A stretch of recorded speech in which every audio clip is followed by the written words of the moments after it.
নমস্কার, আপনারা দেখছেন জেলার ১ নম্বর online TV channel Birbhum RC TV. আপনাদের সঙ্গে আমি শুভাশিস। শুরু করছি আজকের সংবাদ।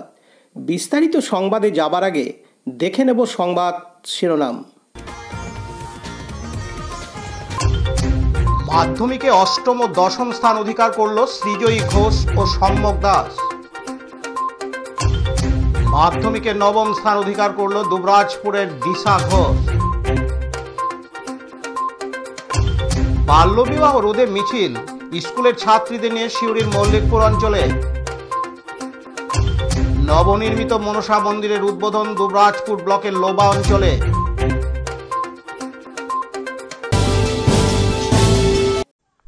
আজ শুক্রবার ২রা মে মাধ্যমিক ২০২৫-এর ফলাফল ঘোষণা করেছে পশ্চিমবঙ্গ মধ্যশিক্ষা পর্ষদ। মধ্যশিক্ষা পর্ষদের ফলাফলের ঘোষণার ভিত্তিতে এবারে বোলপুরের শান্তিনিকেতন নবনালন্দা বিদ্যালয়ের ছাত্রী শ্রী জয়ী ঘোষ অষ্টম স্থান অধিকার করেছে। তার প্রাপ্ত নম্বর ৬৮৮। তার ইচ্ছা মেডিকেল নিয়ে পড়াশোনা করা। এদিন শান্তিনিকেতন নবনালন্দা বিদ্যালয়ের ছাত্রী শ্রী জয়ী ঘোষ জানায়, আমার নাম সৃজয়ী ঘোষ।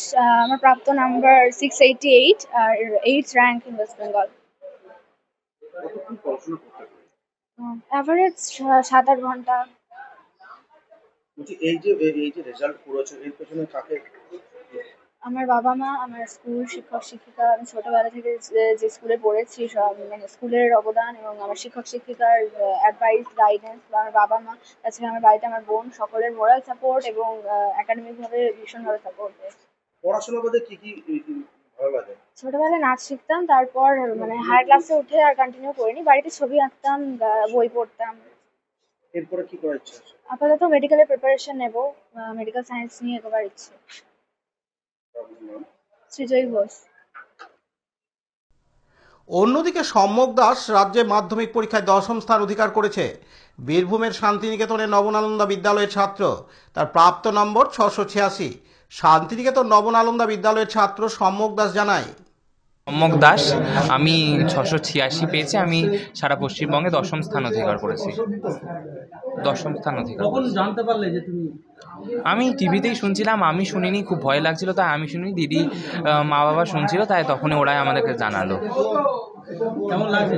ভীষণই ভালো লাগছে। আমি মানে ভাবতে পারিনি, ভীষণই ভালো লাগছে। পড়াশোনা সংক্রান্ত বিষয় নিয়ে একটু বলো, কখন কতদিন পড়তে না পড়তে? আমি মোটামুটি বরাবরই রুটিন মাফিক পড়াশুনো করেছিলাম, কারণ আমি ভাবতাম যে যদি রুটিন মাফিক পড়াশুনো না হয় তাহলে কোনো দিন সাফল্য আসবে না। ওই জন্য প্রত্যেক ক্ষেত্রে আমাদের স্কুলের টিচারদেরও বারবার বলতেন যে রুটিন মাফিক পড়াশুনো করবে, তবেই জীবনে সাফল্য আসবে। আমি একটা রুটিন অনুযায়ী ফলো করে সেটা পড়াশুনো করতাম। কি ইচ্ছা হওয়ার ইচ্ছা? আমার ডাক্তার হওয়ার ইচ্ছা আছে। কাজী আমিদুল ইসলামের report, Birbhum RC TV, Santiniketan. এখন বিজ্ঞাপন বিরতি। ফিরে আসছি বিরতির পর। স্কুল ড্রেস এর বিপুল সম্ভার ও সামগ্রী একই ছাদের নিচে। এখানে যে কোনো স্কুল, কলেজ, বেসরকারি শিক্ষা প্রতিষ্ঠান, সিকিউরিটি গার্ড, কেটারিং এর ইউনিফর্মও তৈরি করা হয়। এখানে প্যান্ট, শার্ট, স্কার্ট, জুতো, মোজা, সোয়েটার, ব্লেজার, টুপি, বেল্ট, টাই, জলের বোতল, টিফিন বক্স ও অন্যান্য ইউনিফর্ম সেলাই ও সাপ্লাই করা হয়। এখানে নামি দামি কোম্পানির প্যান্ট, শার্ট, পাঞ্জাবি, পাজামার পিস ও থান কাপড় পাওয়া যায়, যেমন বিমল, রেমন্ডস, ডোনিয়ার, কেলভিন। এখানে গিফট আইটেম, আধুনিক ডিজাইনের কার্পেট, ডাইনিং কভার, পাপোশ, পর্দা ইত্যাদি পাওয়া যায়। বিশেষ প্রস্তাব, প্যান্ট, শার্ট, ব্লাউজ, চুড়িদার, সেলাই ও ফলস পার করা হয়। যোগাযোগ করুন 9883752306। ঠিকানা দুবরাজপুর ফ্যাশন এক্সপ্রেসের পাশে। এখন বিজ্ঞাপন বিরতি। ফিরে আসছি বিরতির পর। এবার মাধ্যমিক পরীক্ষায় রাজ্যে নবম স্থান অর্জন করল বীরভূম জেলার দুবরাজপুরের দিশা ঘোষ। তার প্রাপ্ত নম্বর ৬৮৭। দিশা দুবরাজপুর শ্রী শ্রী শারদেশ্বরী বিদ্যা মন্দির ফর গার্লসের ছাত্রী। এই খবর পেয়ে অত্যন্ত খুশি দিশা সহ তার পরিবারের সদস্যরা। মা রিঙ্কু ঘোষ বাবুইজোর ধরণীধর উচ্চ বিদ্যালয়ের পার্শ্ব শিক্ষিকা এবং বাবা নগেন্দ্রনাথ ঘোষ যশপুর উচ্চ বিদ্যালয়ের বাংলা বিভাগের শিক্ষক। দিশা ঘোষ জানায়, সে বড় হয়ে ডাক্তার হতে চায়। প্রতিদিন 8 থেকে 10 ঘন্টা পড়াশোনা করত। টিউশন ছাড়াও বাবা মা পড়াশোনায় তাকে সাহায্য করত। পড়াশোনার পাশাপাশি গল্পের বই পড়তে ভালোবাসে দিশা। মেয়ের সাফল্যে খুশি বাবা মা থেকে শুরু করে আত্মীয় স্বজনরা। এদিন দিশা ঘোষ জানায়, আমার নাম দিশা ঘোষ আর আমি শ্রী শ্রী শারদেশ্বরী বিদ্যা মন্দির ফর গার্লস স্টুডেন্ট। মাধ্যমিক আমি 687 পেয়েছি আর ভবিষ্যতে ডাক্তার হওয়ার ইচ্ছা আছে। 10-12 ঘন্টা, 5টা, বায়োলজি আর ম্যাথ। মা বাবা দুজনেই দেখতেন আর টিউশন টিচাররা ছিলেন, স্কুল টিচাররাও সাহায্য করেছিলেন গল্পের বই পড়তে। আশা করিনি, তবে ভালো ফল করার আশা ছিল। ভালো লাগছে। কয়েকজন ম্যাডাম করেছিলেন। কি করে জানতে পারলে যে তুমি টিভিটা খোলা ছিল 9টা থেকে, তো মা বাবা জানতে পেরেছিলেন। খুবই আনন্দ হচ্ছে। অন্যদিকে মা রিঙ্কু ঘোষ বলেন, ভালো লাগছে, খুবই ভালো। মানে ছোটো থেকে তো পড়াশোনাই ভালোই লাগছে। আমার চেষ্টা ছিল ওর 10-এর মধ্যে আসা। পড়তো 12-14 ঘন্টা, 8-10 ঘন্টা পড়তো। প্রচুর পড়েছে। পরীক্ষার সময় তো প্রচণ্ড পড়েছে। টিউশন স্যাররা ছিল, স্কুলে ম্যাডামরাও করেছে। আর ওই যে পরীক্ষাগুলো হয় পয়াস টয়াস, ওগুলো তো মক টেস্টগুলোতে বসিয়েছিলাম। আর বাড়িতে আমি ও বাবা দুজনেই দেখতাম। আমি সন্ধ্যে থেকে বসে থাকতাম, সকালবেলা তো হতো না, সন্ধ্যে থেকে বসে থাকতাম। এই তো টিভি খুলে বসে আছি 9টা থেকে। ফোন আসছে, এই তো আমার কাছে কথা বলতে দিদি ফোন আসছে। ওর ইচ্ছা। আপনার কতটা খুশি? প্রচণ্ড খুশি, খুবই খুশি। আপনার নাম? রিঙ্কু নায়ক। কি করেন? আমি প্যারা টিচার, বাবুজি ধরনীধর উচ্চ বিদ্যালয়ে। অপরদিকে বাবা নগেন্দ্রনাথ ঘোষ জানান, এখন আমার বেশ ভালোই লাগছে, মানে আনন্দ লাগছে আর কি। মেয়ের সাফল্যে আমিও খুব আনন্দিত। হ্যাঁ, না ও প্রথম থেকে খুব মানে আমরা যেটা দেখেছি যে পড়াশোনা ও খুব নেশা বা ভাল লাগে। হ্যাঁ, প্রথম থেকে দেখছি এবং প্রতিটি স্কুলেই ও প্রথম হয়ে এসছে বরাবরই। হ্যাঁ, তো এবার মাধ্যমিকে 9ম হয়েছে শুনে খুবই আনন্দিত এবং আমরা হয়তো এত আশা করি নাই, কিন্তু ও যে ভালো রেজাল্ট করবে এটা আমরা জানতে পেরেছিলাম যে হ্যাঁ ভালো রেজাল্ট করবে, এটা বুঝতে পেরেছিলাম যেমন করে পড়াশোনা করতো আর কি। সুতরাং সেই হিসেবে ও খুব অবিডিয়েন্ট এবং ওদের যে টিচারগুলো প্রাইভেট টিউশন প্লাস স্কুলের যে টিচাররা তারা খুবই প্রথম থেকে আশাবাদী এবং ওকে নিয়ে খুব মানে সন্তুষ্ট সকলেই যে ও একটা ভালো জায়গায় যাবে আর কি। তো আমরাও দেখেছি যে হ্যাঁ ও মোটামুটি কথা শোনা সবারই, আর পড়াশোনার প্রতি ওর খুব নেশা বা আগ্রহ বরাবরই লক্ষ্য করেছি। হ্যাঁ, আর গল্পের বই মাঝে মধ্যে পড়ে, কিন্তু পড়াশোনাটাই ও আসল। হ্যাঁ, আমি আছি, আমার মিসেস আছে। সময় বলতে আমরা দুজনে তো স্কুলে বেরিয়ে যেতাম এবং ও যেগুলো দরকার আমাদেরকে বলতো, পড়াশোনার ব্যাপারে বলতো বা যে কোনো টিউশন নেওয়ার ব্যাপারে বা স্কুল যাওয়ার ব্যাপারে আমরা যথাসাধ্য চেষ্টা করেছি ওকে সময় দেওয়ার বিভিন্ন দিক দিয়ে। লালটু মুখার্জির রিপোর্ট, বীরভূম RCTV, দুবরাজপুর। এখন বিজ্ঞাপন বিরতি, ফিরে আসছি বিরতির পর। সব থেকে ভালো চিকিৎসা সবচেয়ে কম খরচে, সবচেয়ে কম খরচে। সব থেকে ভালো চিকিৎসা সবচেয়ে কম খরচে, সবচেয়ে কম খরচে। বিশ্বমানের স্বাস্থ্য পরিষেবা মিলবে দিনে রাতে, বিশ্বমানের স্বাস্থ্য পরিষেবা মিলবে দিনে রাতে। মণি মহেশ হসপিটাল, মণি মহেশ হসপিটাল, মণি মহেশ হসপিটাল, মণি মহেশ হসপিটাল। মণি মহেশ হসপিটাল, দুবরাজপুর, বীরভূম। ফিরে এলাম বিরতির পর। আজ শুক্রবার 2রা মে সিউড়ি 1 নম্বর ব্লকের অন্তর্গত মল্লিকপুর পঞ্চায়েতের নিমটিকুড়ি, চাকদো এবং দেবধরপুর সহ একাধিক গ্রামে বাল্যবিবাহ রোধের বার্তা তুলে মিছিল করা হয় গ্রামেরই পড়ুয়ারা এবং ICDS এর কর্মীরা। মূলত বেশ কয়েক মাস ধরে এই পঞ্চায়েত এলাকায় বিভিন্নভাবে বাল্যবিবাহ বৃদ্ধি পেয়েছে। প্রশাসনের চোখের আড়ালে বিভিন্ন বিদ্যালয়ে কন্যাশ্রী ক্লাব তৈরি করা সত্ত্বেও কোনোভাবেই তা রদ করা যাচ্ছে না। বাল্যবিবাহ বাড়ির পরিবারের চাপে বিয়ে করে নিতে হচ্ছে 14 থেকে 15 বছরের নাবালিকাদের। তাই এবার যে সকল মেয়েরা এখনো পর্যন্ত পড়াশোনা চালিয়ে যেতে চায় সেই সকল ছাত্রীদের নিয়ে এবার গ্রামের রাস্তায় মিছিল করলো প্রধান থেকে শুরু করে আইসিডিএস এর কর্মীরা। এদিন রমা প্রামাণিক আইসিডিএস কর্মী জানান, এই প্রচারটা বাড়াতে হচ্ছে কারণ আমরা প্রত্যন্ত গ্রামে এসে কাজ করছি। প্রথমে আমার নিজের পরিচয় দিয়ে এবং আমার সহবিন্দুদের পরিচয় দিয়ে আমরা একজন অঙ্গনবাড়ি কর্মী এবং আমরা প্রত্যন্ত গ্রামে এসে কাজটা করি। এটা প্রথমত সমাজমূলক একটা কাজ। দ্বিতীয় হচ্ছে আমরা যে বাচ্চাগুলোকে পড়ালাম, শিক্ষা দিলাম, সেই বাচ্চাগুলোকে আমাদের শুনতে হচ্ছে তাদের মারা জোর জবরদস্তি বিয়ে দিয়ে দিচ্ছে এবং সেই বয়সগুলো হচ্ছে খুব জোরে বেশি 13, 14, 15 এবং 16 বছরও হচ্ছে না, তাদের বিয়ে দিয়ে দিচ্ছে মা বাবারা। তো সেই উদ্দেশ্যে আমরা উদ্যোগ নিয়েছি, আমাদের অফিস থেকেও উদ্যোগ নিয়েছেন সব অফিসাররা। তো সেই উদ্দেশ্যেই আমরা এই র্যালিটা আজকে বার করেছি, যাতে বাল্যবিবাহ এই র্যালির মারফতে অনেক শিক্ষা দিতে পারি। দুই হচ্ছে শিক্ষা হচ্ছে মেয়েরা নিজেরাই বলছে যে আমরা পড়তে চাই, আছে অনেক স্বপ্ন, তাই বলছি বাধা দিও না, দিয়েছো যারা জন্ম।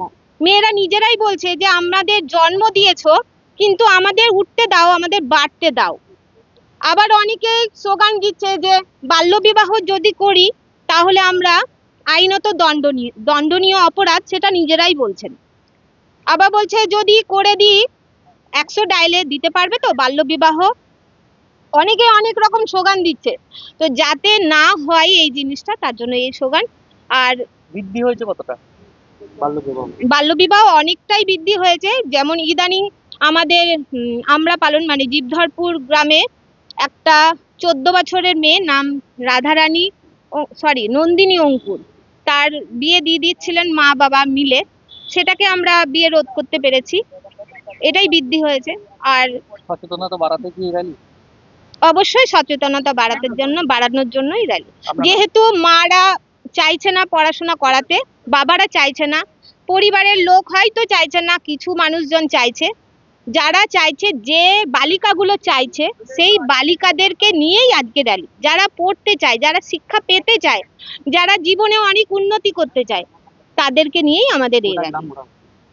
গোটা গ্রাম ঘোরা হচ্ছে? অবশ্যই আমরা গোটা গ্রামকে ঘুরিয়ে সচেতনতা করছি। কি নাম আপনার? আমার নাম রমা প্রামাণিক, আমি এই চাকদা গ্রামের একজন অঙ্গনওয়াড়ি কর্মী।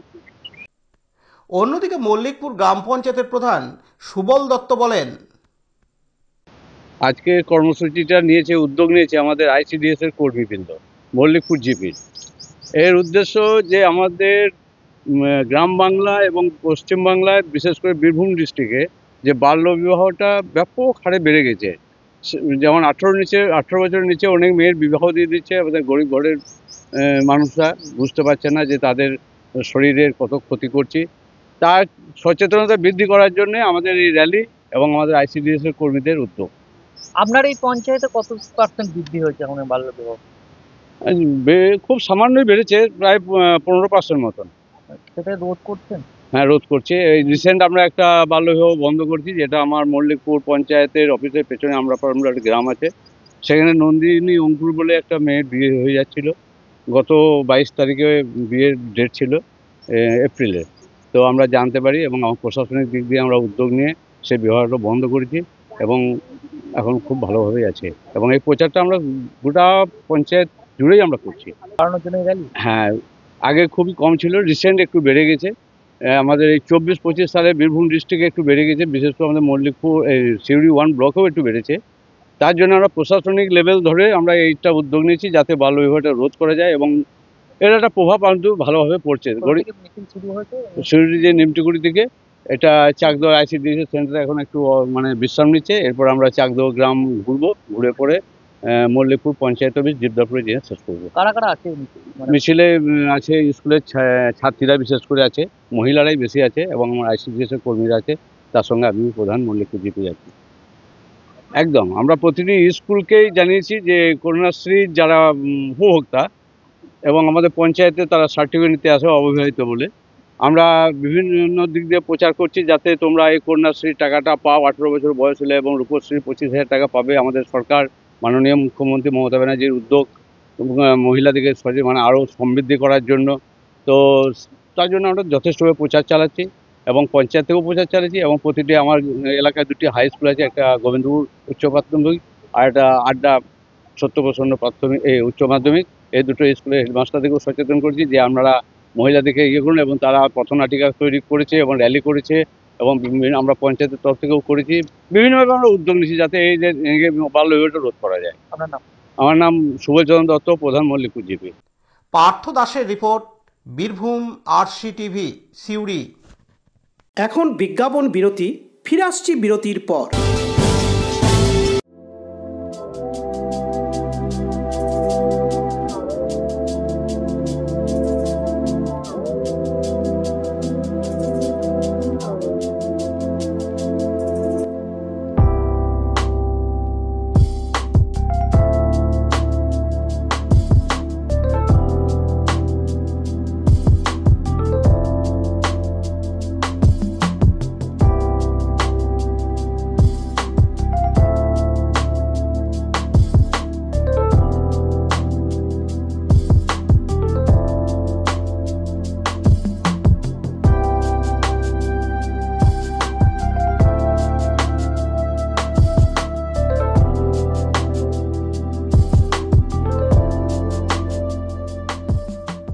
ফিরে এলাম বিরতির পর। দুবরাজপুরের লোবা গ্রাম পঞ্চায়েতের ফকিরবেড়া ও খোঁজ কমলপুর গ্রামে গতকাল বৃহস্পতিবার 1 মে বিকেলে নবনির্মিত মনসা মন্দিরের ফিতে কেটে ও প্রদীপ প্রজ্বলন করে শুভ উদ্বোধন করেন পাঁচরা গীতা ভবনের অধ্যক্ষ স্বামী সত্যানন্দ মহারাজ। ছিলেন দুবরাজপুর শ্রী শ্রী রামকৃষ্ণ আশ্রমের শিষ্য সেবক স্বামী সত্য শিবানন্দ মহারাজ সহ অন্যান্য মহারাজরা ও এলাকার বিশিষ্টজনেরা। নবনির্মিত মন্দির উদ্বোধনে গ্রামবাসীদের ঢল নামে দুদিন ধরে চলবে নানান ধর্মীয় অনুষ্ঠান। শতাব্দী প্রাচীন এই মনসা মন্দির নবরূপে সেজে ওঠায় খুশি স্থানীয় গ্রামবাসীরা। এই মন্দির আগে মাটির ও খড়ের চালা ছিল, পরে টিনের চালা হয় এবং এখন সুসজ্জিত এই মনসা মন্দির ঝা চকচকে হয়ে উঠেছে। মন্দিরের পাশাপাশি রয়েছে নাট মন্দিরও। গতকাল বৃহস্পতিবার 1 মে বিকেলে হয়েছে উদ্বোধন ও ধর্মীয় আলোচনা। আর শুক্রবার 2 মে মহিলারা অজয় নদ থেকে কলস ভর্তি করে জল নিয়ে আসেন মন্দির প্রাঙ্গণে। তারপর শুরু হয় পূজা, হোমযজ্ঞ। পাশাপাশি দিন দুপুরে কয়েক হাজার মানুষ প্রসাদ গ্রহণ করেন। পাশাপাশি অনুষ্ঠিত হয় নানান ধর্মীয় অনুষ্ঠান। লালটু মুখার্জির রিপোর্ট, বীরভূম RCTV, দুবরাজপুর। আজকের সংবাদ এই পর্যন্ত। পরবর্তী সংবাদের জন্য চোখ রাখুন বীরভূম RCTVর পর্দায়। নমস্কার।